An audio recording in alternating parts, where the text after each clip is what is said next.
बदलाव का मूड है। चुनाव से तो ये हार चुके हैं। तो आप तो सीधे सीधे आरोप जिस तरीके से लगाते हैं सरकार के ऊपर, सरकार की मिलीभगत से ये नामांकन आप कह रहे हैं कि खारिज हो रहा है। निसंदेह वहाँ पर नामांकन करने गए लोगों को पुलिस ने दौड़ा कर भगा दिया। क्या स्थिति बदलती हुई दिख रही है प्रधानमंत्री के नामांकन के बाद? जो रोड शो हुआ और वो बाहर से लाए गए करीब हजारों उनके पार्टी वर्कर थे। रावण जब सत्ता में रहा तो सारे ग्रह उसके अधीन थे, नवग्रहों को अपने अधीन किया था, काल को खटिए के पावे में बांध के रखा था। ये जिसको चाहते हैं उसको उसके पास ईडी भेजेंगे, सीआईडी भेजेंगे, सीबीआई भेजेंगे। उसमें होटल है, वो उसमें रेस्टोरेंट है, दुकानें हैं, तो वो मंदिर कहाँ रह गया ना कि मोदी जी ऐसा काम कर रहे हैं जिससे पूरे विश्व में डंका बज रहा है। इन्हीं से आस्था का जो बाजारीकरण इन्होंने किया है, इससे डंका नहीं बजता है, इससे धर्म की लंका जलती है। कुल मजबूत है, मजबूत ही नहीं वो सरकार बनाने की स्थिति में है। कोई असर नहीं पड़ेगा। इनसे ज़्यादा भ्रष्टाचारी कौन है? घोषित कर रहे हैं कि वो हिंदू मुसलमान नहीं करते हैं। 400 पार नहीं हुआ तो राम मंदिर पर बाबरी ताला लग जाएगा। मुसलमानों का है या उन लोगों का है जिनके ज़्यादा बच्चे पैदा होते हैं? तो ये इशारा उन्हीं की तरफ था। ये कौन करता है? ये प्रधानमंत्री झूठ बोल रहे हैं। ये झूठ नहीं, जो जबान मतलब बनारस में कुछ बोले, दिल्ली में जाए कुछ बोले। शिक्षा प्रणाली एकदम वर्ष होती चली जाती। हर डिपार्टमेंट में पूरी लेक्चरर प्रोफेसर की पद खाली है, उसको भरा नहीं जा रहा है। 2-4 पद कभी निकालते हैं तो संघ से लिस्ट आ जाते हैं वाइस चांसलर के पास। वो गंगा को की गोद में बैठ गए हैं, बाकी सब गंगा के बाहर है। 50,000 रुपया पर डे का वो अय्यासी का आरामगाह बनाए थे, वो ध्वस्त हो गया एक तूफान में। और कभी गंगा का नाम ले लेंगे, कभी विश्वनाथ का नाम ले लेंगे, कभी राम का नाम ले लेंगे, लोगों को इसमें भुलवाए रहेंगे। आप भी जो है ब्राह्मण हैं, आप अगर हिंदू हैं, सनातनी हैं, तो बीजेपी के लिए वोट करेंगे और आप हमेशा जो है आलोचना कर रहे हैं सरकार की। शिवलिंगों को तोड़ा गया, ये कैसे अपने आप को सनातनी कह सकते हैं? धृति क्षमा दमोस्तोयम शौचम इंद्रिय निग्रहम।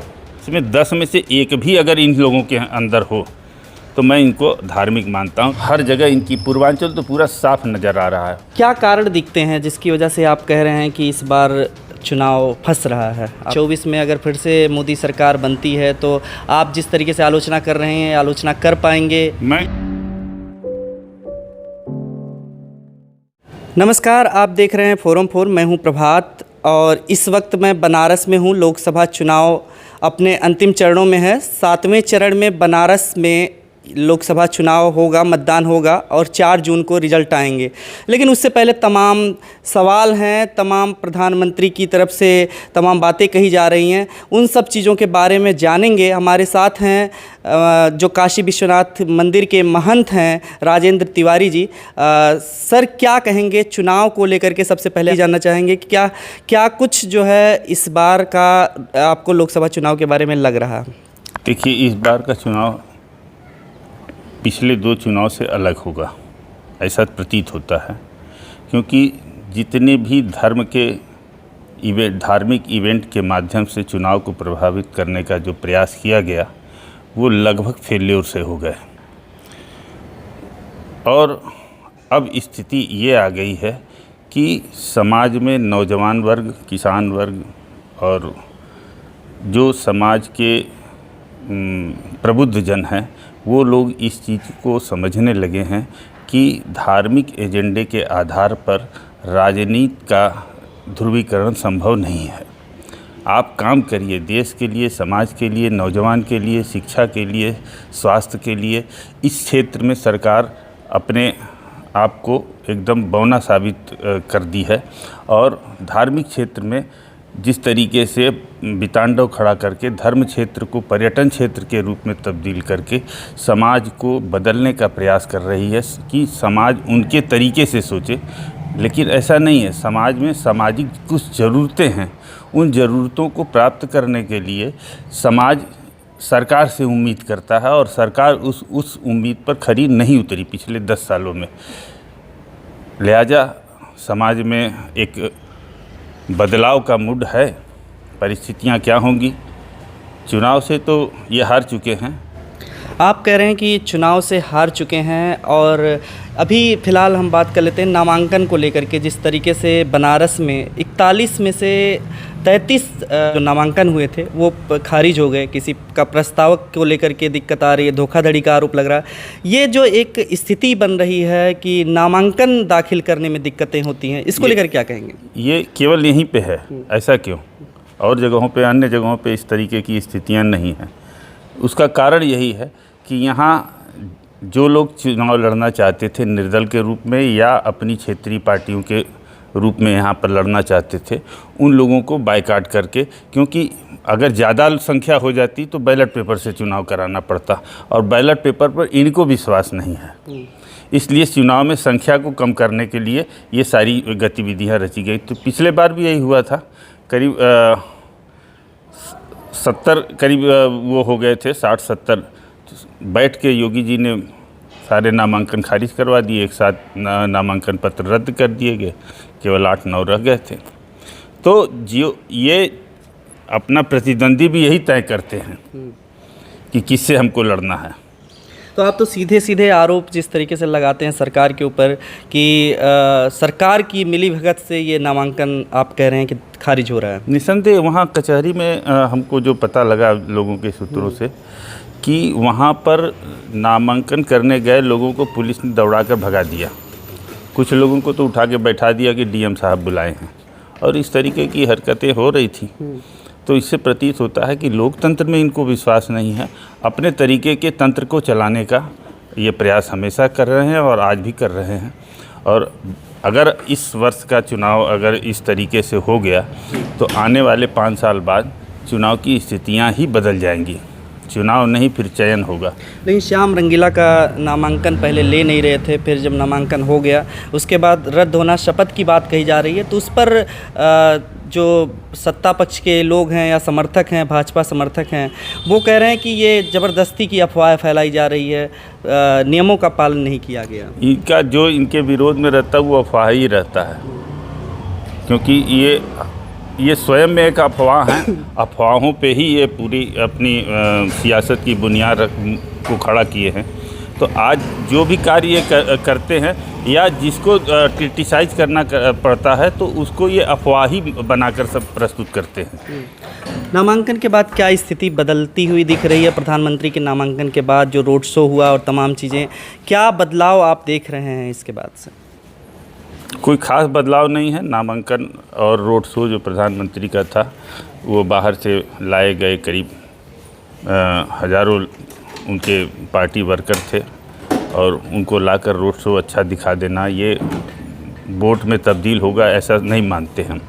लेकिन चूँकि ये आरएसएस और भाजपा का बनारस कुछ समय पहले से गढ़ रहा है, इस गढ़ में बीजेपी से जो प्रत्याशी अपने आप को महफूज महसूस करता था, लेकिन इस बार इस गढ़ में भी इनको मेहनत करना पड़ रहा है, ये दिखाई दे रहा है। तो इससे साबित होता है कि ये परेशान हैं। मतलब पिछले जो 2 टर्म रहे हैं मोदी सरकार के, उससे इस बार का चुनाव अलग दिख रहा है। अलग दिख रहा है निसंदेह, क्योंकि कार्य जो इनके रहे हैं पिछले 10 सालों में वो जनहित से ज़्यादा स्वहित के लिए कार्य रहे हैं। और संस्थाओं का जिस तरीके से दुरुपयोग हो रहा है, ये इस तरीके से साबित होता है कि जैसे आप पूर्व काल में रावण को देखे होंगे। रावण जब सत्ता में रहा तो सारे ग्रह उसके अधीन थे, नवग्रहों को अपने अधीन किया था, काल को खटिये के पावे में बांध के रखा था और जैसा चाहता था वैसा ग्रह लोग भी कार्य करते थे। पवन से कहता था हवा चलाओ तो वो हवा चलाते थे, सूर्य से कहता था चमको या हट जाओ तो हट जाते थे। तो ऐसी परिस्थिति थी। आज वही परिस्थिति कमोबेश छोटे उसमें देखा जा सकता है कि ये जितनी संस्थाएं हैं, संवैधानिक संस्थाएं, उन पर इनका इस तरीके से पकड़ है कि जिसको चाहते हैं उसको उसके पास ईडी भेजेंगे, सीआईडी भेजेंगे, सीबीआई भेजेंगे, इनकम टैक्स भेजेंगे और उसको टारगेट करेंगे। फिर उसके बाद वो जब इनके दल में आ जाएगा तो वो स्वच्छ सा और सुंदर हो जाएगा और राम भक्त हो जाएगा। लेकिन अभी चुनाव चल रहे हैं और इसी बीच चुनाव अभी ख़त्म नहीं हुए, इसके पहले ही लगातार देख रहे हैं कि हर पार्टियों से लोग जो है ये आशंका जता रहे हैं, तमाम लोग टूट टूट करके बीजेपी में लगातार जा रहे हैं। चुनाव एक ऐसा प्रक्रिया है कि जिसमें किसी भी दल में हो प्रत्याशी एक ही लड़ सकता है। अगर 4 प्रत्याशी हैं कैंडिडेट के रूप में तो प्रत्याशी एक ही लड़ सकता है, चारों को टिकट दिया नहीं जा सकता। तो उसको समझ में आता कि यहाँ से नहीं मिला तो वहाँ से मिल जाएगा, वहाँ से चलो। तो ये चुनाव में, ये हर चुनाव के समय इस तरीके की परिस्थितियाँ आती हैं, लेकिन इससे पार्टियों पर कोई प्रभाव नहीं पड़ता है। यहाँ पर बनारस के मुद्दों के बारे में जानना चाहेंगे आपसे कि इस बार के मुद्दे क्या, काशी विश्वनाथ कॉरिडोर में जो खर्च हुआ 1 लाख करोड़ रुपया जो बनारस में लगाया गया सरकार के द्वारा, उन सब चीज़ों का कितना उपयोग हुआ, सदुपयोग हुआ और उसको किस रूप में जनता इस बार देख रही है? काशी विश्वनाथ मंदिर जो माल बना है, हम इसको माल ही कहते हैं, मंदिर का स्वरूप तो बिगाड़ दिया इन्होंने। और उस मंदिर को जिस तरीके से पर्यटन के रूप में परिवर्तित किया है, वो आज मंदिर के अंदर का धार्मिक वातावरण ख़त्म हो गया है। अब वहाँ दिखाई देता है कि ये पर्यटन की दृष्टिकोण से ये मंदिर को लगातार डेवलप कर रहे हैं। उसमें होटल है, वो उसमें रेस्टोरेंट है, दुकानें हैं, तो वो मंदिर कहाँ रह गया? अब वो तो इंटरटेन का एक स्पॉट हो गया, जहाँ पर लोग आते हैं इंटरटेन करने के लिए, इंटरटेन किए और चले गए। लेकिन ये कहा जा रहा है ना कि मोदी जी ऐसा काम कर रहे हैं जिससे पूरे विश्व में डंका बज रहा है इन्हीं सब चीज़ों को लेकर के, और एक आस्था और संस्कृति को लेकर के जो माहौल बन रहा है।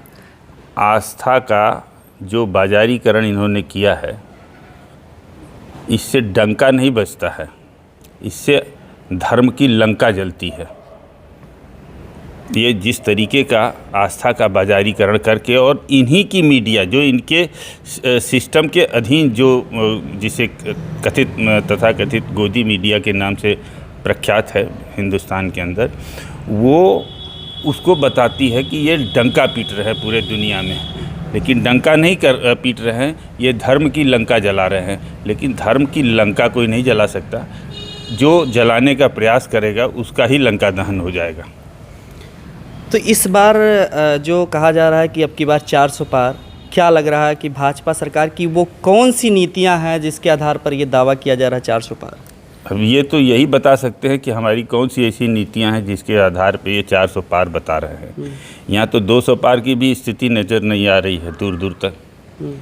क्या इंडिया गठबंधन मजबूत दिख रहा है इस बार? बिल्कुल मजबूत है, मजबूत ही नहीं, वो सरकार बनाने की स्थिति में है। लेकिन अभी जिस तरीके से पार्टियों में दिख रहा है कि ये लगातार प्रचार किया जा रहा है भ्रष्टाचार और तमाम चीज़ों को लेकर, इससे असर नहीं पड़ेगा? कोई असर नहीं पड़ेगा। इनसे ज़्यादा भ्रष्टाचारी कौन है? दुनिया जान गई है कि इनसे बड़ा भ्रष्टाचारी कोई नहीं है।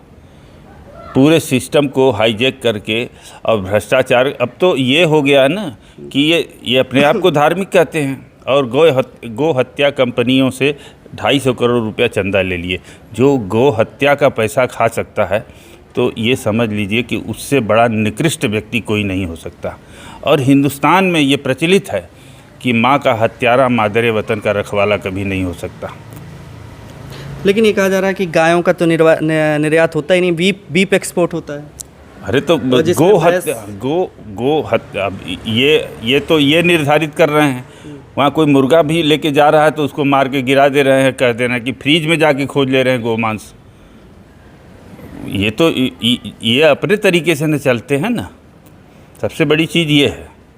प्रधानमंत्री मोदी जी यहाँ पर इंटरव्यू दे रहे थे, तमाम लोगों को इंटरव्यू दे रहे थे, और इस बार उनसे जब सवाल पूछा गया कि आप मुस्लिमों को लेकर के घुसपैठिया बताते हैं या इस तरीके के जो भाषण में जिक्र कर रहे थे, लेकिन उसके बाद वो मुकर जाते हैं। प्रधानमंत्री कहते हैं नहीं, हम हिंदू मुस्लिम नहीं करते हैं, हम उनके जो कांग्रेस के सांप्रदायिक एजेंडा है उसको हम एक्सपोज करते हैं।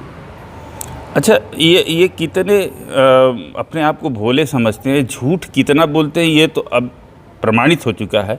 इसके पहले एक बयान इन्हीं का आया था कि अगर 400 पार नहीं हुआ तो राम मंदिर पर बाबरी ताला लग जाएगा। ये किसने कहा था? शायद प्रधानमंत्री नहीं कहा था। उसके पहले एक बयान इन्होंने दिया था कि मनमोहन सिंह को लेके कि देश की आधी संपत्ति पर सबसे पहला हक देश के मुसलमानों का है या उन लोगों का है जिनके ज़्यादा बच्चे पैदा होते हैं। तो ये इशारा उन्हीं की तरफ था। ये कौन करता है? ये प्रधानमंत्री अपने सब ज़बान से भी मुकरते हैं। ऐसे लोगों को क्या हिंदी में क्या कहा जाता है वो आप समझते हैं? मतलब प्रधानमंत्री झूठ बोल रहे हैं? ये झूठ नहीं, जो ज़बान मतलब बनारस में कुछ बोले, दिल्ली में जाए कुछ बोले, दक्षिण भारत में जाए कुछ बोले, ऐसे व्यक्ति का कोई भरोसा नहीं है, विश्वास नहीं, न समाज को है न देश को है। लेकिन ये कहा जा रहा है ना, क्लियर कट लाइन प्रधानमंत्री ये कर रहे हैं, घोषित कर रहे हैं कि वो हिंदू मुसलमान नहीं करते हैं। नहीं, ये क्लियर कट नहीं है, केवल कट है, क्लियर कट नहीं है। ये क्लियर कभी थे ही नहीं, ना आज हैं ना आगे होने की संभावना है। कभी क्लियर नहीं थे। जो कहते थे वो कभी नहीं किए, और जो करना है वो कभी बताते नहीं। आप इनकी कार्यशैली को उठा कर देख लीजिए 2014 से लेकर अब तक का। ये जितने वादा 2014 के पहले किए थे उसमें से कितना काम ये किए, और जो नहीं कर रहा था वो करके मतलब देश को उलझा दिए। तो इनकी नीयत और नीति दोनों भिन्न है, जो समाज के सामने पारदर्शिता को प्रभावित करती है।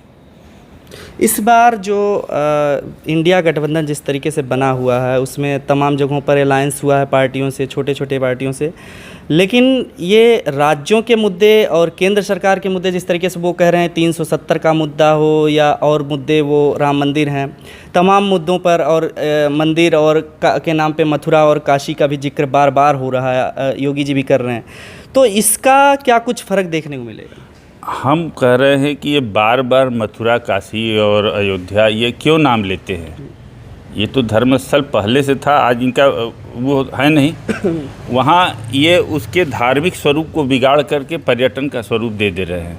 उससे देश के जनमानस को क्या लाभ है ये हमको बतावें। इससे क्या रोज़गार मिल गया लोगों को? उससे क्या नौजवानों को शिक्षा की व्यवस्था दुरुस्त हो गई? क्या किसानों की उसके आय दूनी हो जाएगी? उससे क्या हो जाएगा? मतलब जो समाज को संतुलित करने का काम करेगा, जो उसको पूरा का पूरा मंदिर को अगर हम मॉल के रूप में तब्दील कर दें, पूरा पर्यटन स्थल के रूप में डेवलप कर दें, उससे समाज को क्या मिलना है?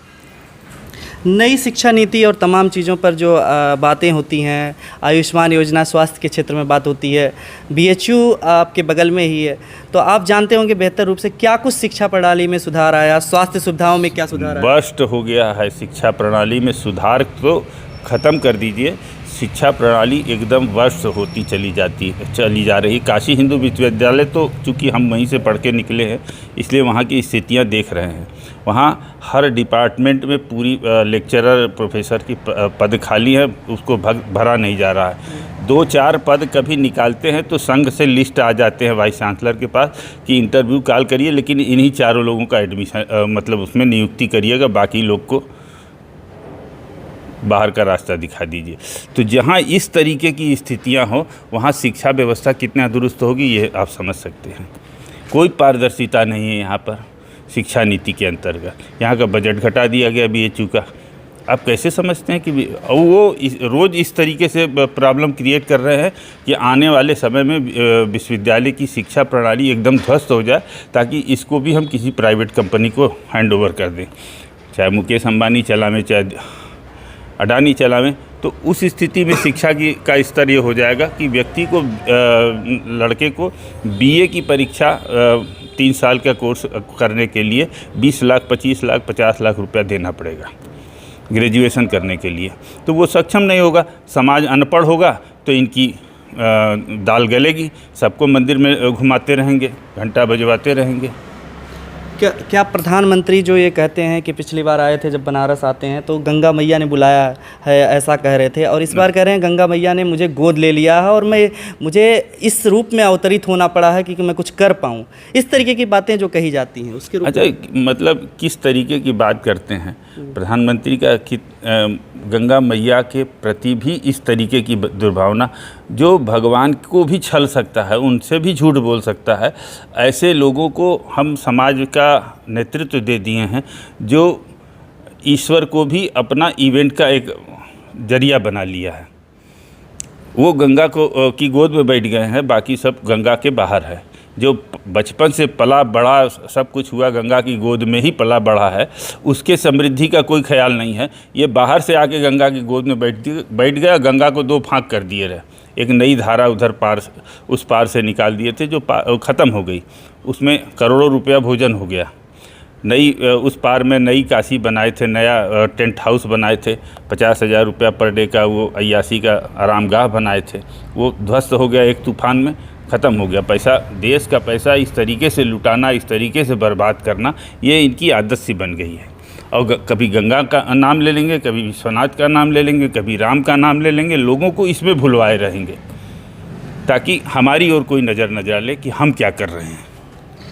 आप भी जो है ब्राह्मण हैं और हिंदू ब्राह्मण और इन्हीं सब चीज़ों को एक मुद्दा बनाया जाता है कि आप अगर हिंदू हैं, सनातनी हैं तो बीजेपी के लिए वोट करेंगे, और आप हमेशा जो है आलोचना कर रहे हैं सरकार की या बातें उठाते रहते हैं इस तरीके की। तो आप किस रूप में क्यों ऐसा करते हैं कि सरकार के विरुद्ध आपको बोलना पड़ता है? सरकार ऐसा कार्य करती है कि उसके विरुद्ध बोलना पड़ता है।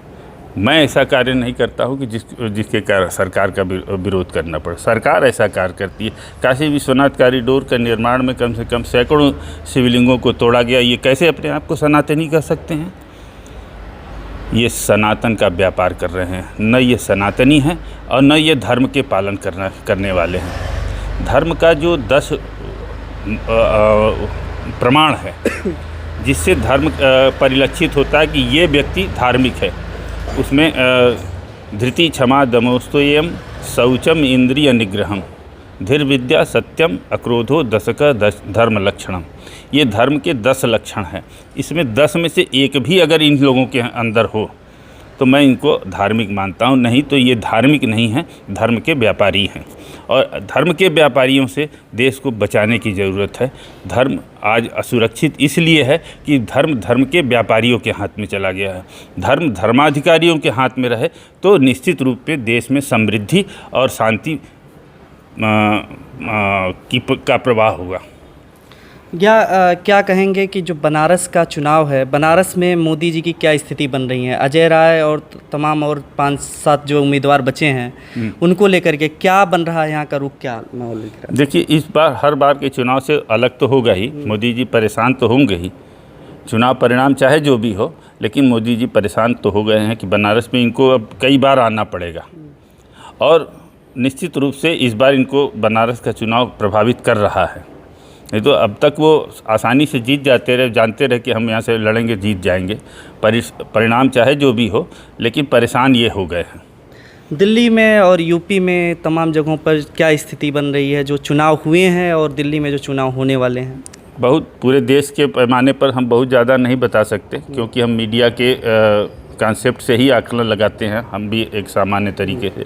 लेकिन कुछ जगहों पे, जैसे दिल्ली के जो इनके क्रियाकलाप रहे हों उनसे प्रभावित होकर दिल्ली की 7 सीट इनके हाथ से जा रही है। इस बार नहीं रहेगी 7 सीट। वही स्थिति उत्तर प्रदेश के अंदर होगी। इनकी कम से कम 35 से 40 सीट से ऊपर नहीं आने जा रही है। उत्तर प्रदेश में भी हर जगह इनकी, पूर्वांचल तो पूरा साफ नज़र आ रहा है। पश्चिमी उत्तर प्रदेश में ये मायावती को चाप दिए हैं। मायावती का टिकट अमित शाह बांट रहे हैं। उस स्थिति में जहां इंडिया गठबंधन मजबूत लड़ रहा है, उसमें एक कास्ट विशेष का वहां पर चुनाव लड़ा करके मायावती के पार्टी से उसको वोट को डिवाइड करने का प्रयास कर रहे हैं, लेकिन ये संभव नहीं है। समाज बड़े अब जागरूक हो चुका है और निर्णायक स्थिति में हो चुका है, क्योंकि अपने भविष्य के बारे में समाज सोचने लगा है, देश अपने भविष्य के बारे में सोचने लगा है। और जब समाज देश के बारे में सोचने लगे और अपने बारे में सोचने लगे तो इस तरीके का एजेंडा फेल्योर होने लगता है। चाहे वो धार्मिक हो, चाहे हिंदू मुसलमान हो, चाहे भारत पाकिस्तान हो, चाहे इस तरीके का कोई भी नैरेटिव हो, वो कारगर नहीं होता। फिर क्या कारण दिखते हैं जिसकी वजह से आप कह रहे हैं कि इस बार चुनाव फंस रहा है? आपको लग रहा है क्या मुद्दे मतलब इस बार जो है प्रभावित कर रहे हैं बीजेपी के लिए? मुद्दे यही, मतलब जो इस अब तो इलेक्टोरल बॉन्ड ने साबित कर दिया है कि इनसे बड़ा भ्रष्टाचारी कोई नहीं है। ये साबित कर दिया कि गोहत्यारी कंपनी से भी इन्होंने 250 करोड़ चंदा लिया। दवा बेचने वाले ने, जिसने वैक्सीन फर्जी बनाया, उस वैक्सीन को लगाने का साइड इफ़ेक्ट भी आ गया था उस समय मार्केट पे, लेकिन इन्होंने चोरी से उस वैक्सीन को भारत में लगवाया और उससे 62 करोड़ रुपया चंदा में लिया। तो चंदा लेके, घूस लेके व्यक्ति अगर समाज को जहर पिला दे, ऐसे प्रधानमंत्री से तो देश बर्बाद हो जाएगा। देश के जनमानस के प्राण का सौदा करने वाला व्यक्ति कैसे देश का बादशाह हो सकता है? संभव नहीं है। लेकिन ये कहा जा रहा है ना, ये तो रेस्ट केसेस में है, रेयर ऑफ नहीं है, ये केयर ऑफ में आता है। प्रधानमंत्री केयरलेस हैं और हमको केयरफुल प्रधानमंत्री चाहिए जो अपने देश के जनता के भविष्य और वर्तमान दोनों की सुरक्षा करे। वो हमको चाहिए। हमको ऐसा व्यक्ति नहीं चाहिए जो अपनी सुरक्षा, अपनी व्यवस्था, अपनी सत्ता के लिए वो समाज को गर्त में डालते, समाज को केयरलेस कर दे, समाज के प्रति अपने दायित्व का निर्वहन न करे। ऐसा व्यक्ति नहीं चाहिए। आपको राहुल गांधी और अखिलेश यादव, अरविंद केजरीवाल, ये तमाम नेता जो हैं, ममता बनर्जी, ये कैसे लगते हैं? देखिए, अब सामूहिक रूप से पूछिएगा तो ये लोग अपने अपने क्षेत्र में जो कार्य किए हैं उससे जनता प्रभावित रही है और उनसे सेटिस्फाई रही है, इसलिए आज उनको समाज हाथों हाथ लेके चल रहा है। ये प्रैक्टिकल है। 10,000 किलोमीटर पैदल चलकर देश के अंदर एक अलग जगाने वाला व्यक्ति कोई सामान्य नहीं हो सकता।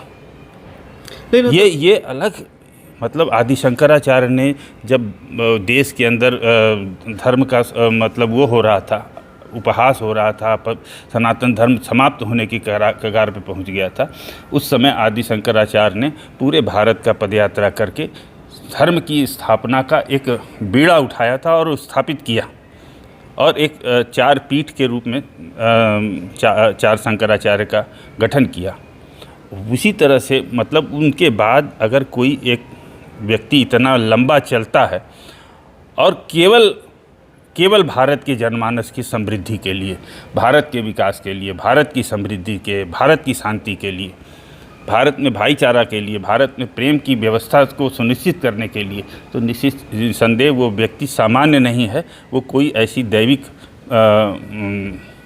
उत्पत्ति है जिससे ये बताता है कि वास्तव में इस व्यक्ति के अंदर भारत के जनमानस के प्रति एक पीड़ा है, जो पीड़ा को दूर करने के लिए ये प्रयासरत है। शहजादा बोल करके जो जिस तरीके से आप किसी को कुछ भी नाम देके उटपटांग गाली दे दीजिए, लेकिन शहजादा कौन है ये समझ में आ रहा है।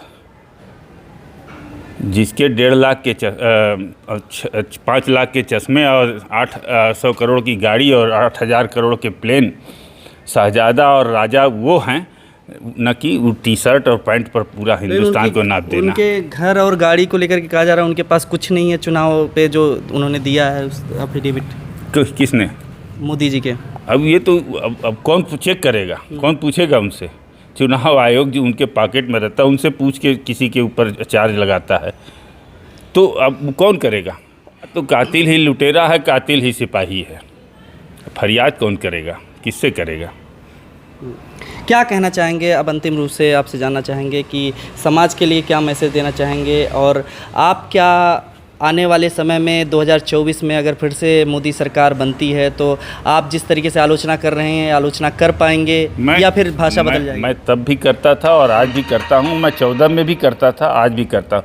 आलोचना व्यक्ति की नहीं होती, उसके कार्यों की होती है। जो कार्यों से प्रभावित होकर व्यक्तित्व बनता है, वो निश्चित रूप से उसके व्यक्तित्व पर प्रश्न चिन्ह लगता है। व्यक्ति अगर भाई जो आलोचना इनकी हो रही, कभी अटल बिहारी वाजपेयी की तो नहीं हुई, क्योंकि उन्होंने कुछ कार्य ऐसे किए जो समाज हित से जुड़े हुए थे। आज उनकी चर्चा होती है। इनकी चर्चा इनके जाने के बाद हमारे समझ से कोई नहीं ऐसा मिलेगा जो करेगा। हाँ, अपराधी प्रवृत्ति के लोग जरूर करेंगे, क्योंकि अपराधियों को संरक्षण देने का काम इन्होंने भरपूर किया। चाहे वो बलात्कारी हों, चाहे अपराधी हों, चाहे भ्रष्टाचारी हों, सबको संरक्षण देने का मोदी जी ने व्यापक पैमाने पर कार्य किया। भारत का कोई ऐसा प्रांत नहीं है जहां अपराधी, बलात्कारी और भ्रष्टाचारी को संरक्षित भारतीय जनता पार्टी ने नहीं किया हो। लेकिन ये कहा जा रहा है कन्हैया कुमार जैसे लोग, टुकड़े टुकड़े गैंग उनको बोला जाता है, और बार बार अभी ये कल क्या कल कर एक रहे थप्पड़ जड़ दिया गया उनको। वो ये यही कर सकते हैं। समाज में सामाजिक समरसता को बनाए रखने में काम नहीं कर सकते हैं। ये किसी को विदेशी, किसी को आतंकवादी, किसी को कुछ बनाकर प्रस्तुत कर देते, जबकि सारे गुण इनके अंदर विद्यमान हैं। कन्हैया के अंदर अगर कोई अवगुण था, या अगर वो उग्रवादी था, या जो भी था, जो भी जितना आरोप ये लगाते हैं, तो ये बैठ के क्या कर रहे हैं? गृह मंत्री बैठ के क्या कर रहे हैं? प्रधानमंत्री बैठ के क्या कर रहे हैं? और मुख्यमंत्री बैठ के क्या कर रहे हैं? उसको जेल में डालें। क्षमता नहीं है, क्योंकि वो अंदर से साफ है, बाहर से भी साफ है, और लड़ता है, इसलिए इनको उससे डर पैदा हो गया, और जिससे ये डरते हैं उसके पीछे सारा सिस्टम को लगा देते हैं।